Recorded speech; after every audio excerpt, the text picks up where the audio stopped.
আসসালামু আলাইকুম সবাইকে। আহ, গত 2 দিন যাবৎ সেনাপ্রধান এবং সেনাবাহিনীতে অনেক কিছু হচ্ছে। তো আজকে একটা প্রজ্ঞাপন জারি হয়েছে। আজকে সেনাবাহিনীর আপনার ম্যাজিস্ট্রেসি পাওয়ার বাদ হওয়ার ডেট শেষ। তো প্রজ্ঞাপনটা এই জন্যই জারি হয়েছে, মানে আগামীকাল থেকে আবার সেনাবাহিনীকে ম্যাজিস্ট্রেসি পাওয়ার দেওয়া হয়েছে, আবার 2 মাসের জন্য, 60 দিনের জন্য। তো এটার পিছনে কারণ হচ্ছে আহ, বাংলাদেশ প্রতিদিনের একটা রিপোর্ট করছে আজকে, হ্যাঁ। তো বাই দিস টাইম অনেক কিছু হয়ে গেছে, আমি একটু বলতেছি, 2টা পার্ট করে বলতেছি। প্রথম আগে বাংলাদেশ প্রতিদিনেরটা বলি। তো ওরা বলছে যে মানে সেনাপ্রধানকে নিয়ে অনেক ধরনের মানে ষড়যন্ত্র চলতেছে, ঠিক আছে। মানে সেনাপ্রধান আপনার এই যে ম্যাজিস্ট্রেসি পাওয়ার না দিয়ে ওদেরকে ওইখান থেকে ব্যারাকে ফিরে গেলে আপনার এরকম একটা কথা গুজব রটতেছে আর কি। ব্যারাকে ফিরে যাওয়ার পরে একটা মহল ষড়যন্ত্র করার জন্য পরিকল্পনা করছে। বাংলাদেশ প্রতিদিন এই জিনিসটা তুলে ধরছে, লিখছে। তো বাংলাদেশ প্রতিদিন আরও অনেক কথা লিখছে, ওইগুলো বলতে গেলে এখানে অনেক সময় যাবে। তো আমি একটু সংক্ষেপে আরেকটা জিনিস বলি, যে বাংলাদেশ প্রতিদিন কারোর দিকে ইঙ্গিত করে নাই। তবে মানে বিশ্লেষণ করলে বোঝা যায় যে আওয়ামী লীগের দিকেই ইঙ্গিতটা করা হয়েছে। আর এই মুহূর্তে এরকম করার পিছনে তো আর কোনো ব্যক্তি বা প্রতিষ্ঠান দায়ী না, হবে না, মানে একমাত্র আওয়ামী লীগই, হ্যাঁ। তো এখন এই বাংলাদেশ প্রতিদিনের গেল এটা। আর এদিকে সেনাপ্রধানকে আপনার 2-3 দিনের মধ্যে বাংলাদেশে একটা সেনাবাহিনী কু হওয়ার সম্ভাবনা আছে। তো এই লেখাটা আমি আপনাকে একটু পড়ে শোনাই। গতকালই আমি লেখাটা দেখছি। তো আজকে জিনিসটা আরও খুব ফলা হয়ে আসছে, হয়তোবা অনেকের চোখে পড়ে নাই এখন পর্যন্ত। তো অ্যালার্মিং আর কি আমাদের জন্য। আমি একটু পড়ি, হ্যাঁ। ফেসিবাদী কিছু সেনাপতি রাষ্ট্রদ্রোহিতার অপরাধে জড়িয়ে পড়েছেন।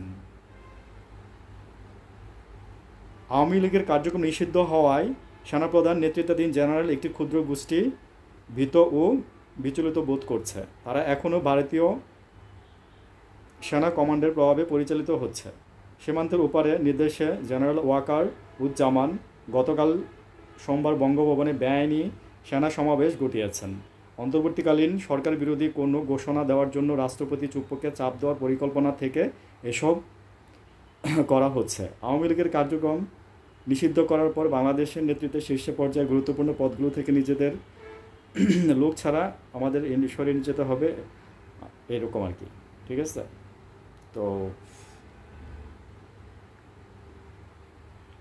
আচ্ছা, এখানে আরেকটু উল্লেখ করি। সেনা সমাবেশে রাষ্ট্রযুদ্ধে সামিল কোনো শাস্তিযোগ্য অপরাধ। সেনাপ্রধান গতকাল বিভিন্ন পর্যায়ে অফিসারদের সাথে বৈঠকে করেছেন। সেখান থেকে তার গুজব রটছে যে অন্তর্বর্তীকালীন সরকার, এইটুকু খেয়াল করেন, যে অন্তর্বর্তীকালীন সরকার ডক্টর মোহাম্মদ ইউনূস সেনাপ্রধানকে অপসারণ করতে চান। আমি এইটাই শুনছি আরেকটা জায়গায়, হ্যাঁ।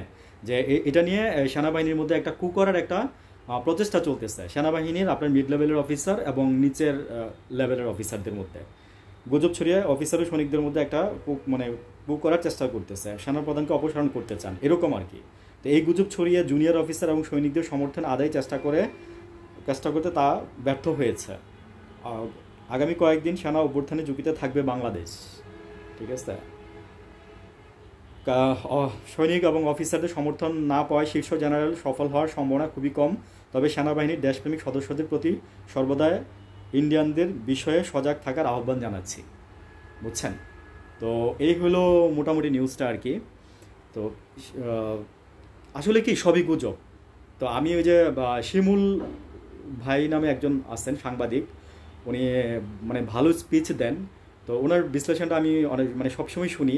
তো ওইখান থেকে আমি যেটা বুঝতে পারছি যে উনি আসলে সেনাবাহিনীর মধ্যে একটা গুজব ছড়াই দিয়ে মানে চাচ্ছে যে একটা মানে সেনাবাহিনীর মধ্যে একটা কু করে মানে একটা বিশৃঙ্খলা সৃষ্টি করতে যাচ্ছে।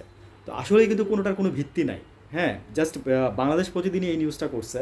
তবে ইনফরমেশন হয়তো ছিল যে আওয়ামী লীগ এই যে মানে ম্যাজিস্ট্রেসি পাওয়ার উঠাই দিলে সেনাবাহিনীরা ব্যারাকে ফিরে গেলে দেন একটা বড় ধরনের একটা মানে কু করার একটা ইয়া ছিল। কু না, সেনাবাহিনীতে কু বলে, বাইরে একটা বিশৃঙ্খলা করার মানে আওয়ামী লীগ যেভাবে বসে আছে মানে সেভাবে একটা ছবল দেওয়ার কথা ছিল আর কি। তো এটার জন্য আবার সেনাবাহিনীর ম্যাজিস্ট্রেসি পাওয়ার 2 মাস বাড়ানো হয়েছে।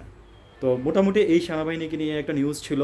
তো আমি একটু সারাংশতে বলি যে সবই গুজব, ঠিক আছে।